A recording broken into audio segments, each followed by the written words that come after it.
নমস্কার। আজকের গল্প সম্পত্তির অধিকার। অমরেশবাবু ছিলেন সেকালের স্কুল শিক্ষক। আদর্শের নেশায় সারা জীবন কাটিয়েছেন, কিন্তু সঞ্চয় বলতে ছিল শুধু শহরের এক চিলতে জমি আর একতলা একটা বাড়ি। তার 3 সন্তান, বড় মেয়ে রিনি, মেজ মেয়ে তানি আর ছোট ছেলে অয়ন। অমরেশবাবু অনেক কষ্টে ধার দেনা করে 2 মেয়ের বিয়ে দিয়েছেন ধুমধাম করে।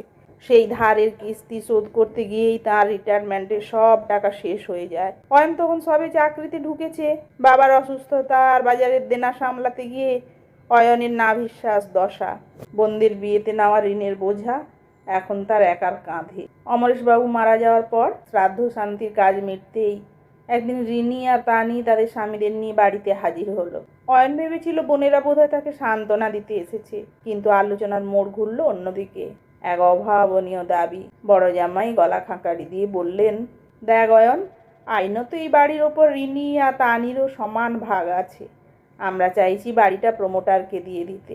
তাতে যা টাকা আসবে 3 ভাগে ভাগ হবে। অয়ন স্তব্ধ হয়ে গেল। সে ভাঙা গলায় বলল, দিদি, তোদের বিয়ের দেনা এখনো আমি শোধ করছি। বাবা অসুস্থ থাকাকালীন তোরা একবার এসে দেখে গেছিস মাত্র, কিন্তু হাসপাতালের লক্ষ লক্ষ টাকা আমি একা জুগিয়েছি। এখন যদি মাথা গোঁজার এই ছাদটুকুও বিক্রি করে দিস, তবে মা কোথায় দাঁড়াবে? রিনি নির্বিকার মুখে উত্তর দিল, দেখ ভাই, আবেগ দিয়ে তো দুনিয়া চলে না। আমাদেরও সংসার আছে, টাকার দরকার আছে। আইন সবার জন্য সমান। মায়ের নীরব বিপ্লব। সবাই যখন তর্কে মত্ত, তখন অমরেশবাবুর স্ত্রী অর্থাৎ সবার মা শান্ত পায়ে ঘর থেকে বেরিয়ে এলেন। তার হাতে ছিল একটি পুরনো ডায়েরি।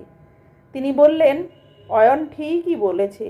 তোদের বিয়ের সময় তোর বাবা ডায়েরিতে লিখে গেছেন কার জন্য কত টাকা ধার করা হয়েছিল এবং কোন কোন গয়না তোদের দেওয়া হয়েছে।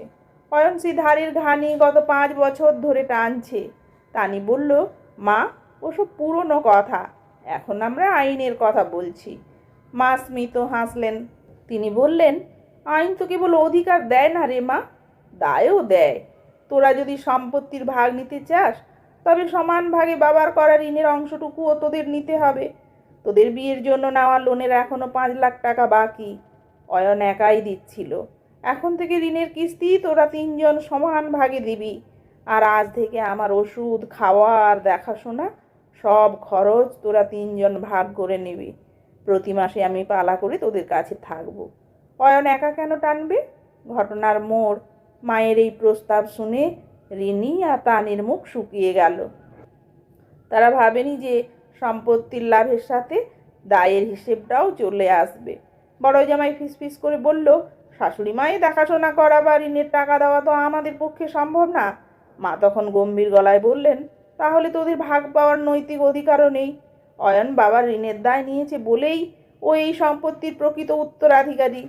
তোরা যদি শুধু সুবিধা নিতে চাস, তবে মনে রাখিস তোদেরও সন্তান আছে। তারা আজ তোদের এই আচরণ দেখছে, কাল তোদের সাথেও তারা একই কাজ করবে।